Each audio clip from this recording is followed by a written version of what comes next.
السلام علیکم دوستو، حضرت موسیٰ علیہ السلام کے زمانے میں ایک شخص ایسا تھا جو اپنی توبہ پر کبھی ثابت قدم نہیں رہتا تھا۔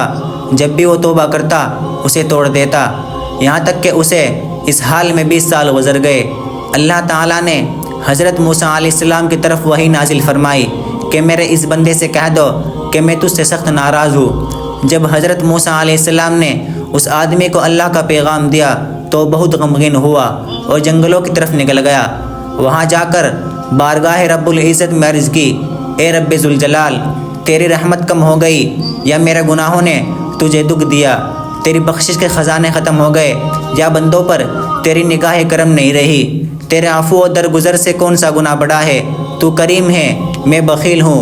کیا میرے بخل تیرے کرم پر غالب آ گیا ہے؟ اگر تو نے اپنے بندوں کو اپنی رحمت سے محروم کر دیا تو وہ کس کے دروازے پر جائیں گے؟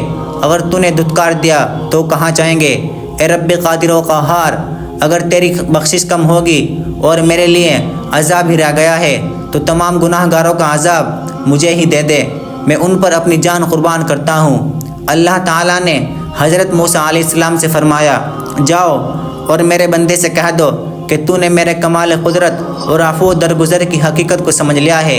اگر تیرے گناہوں سے زمین بھر جائے تب بھی میں تجھے بخش دوں گا۔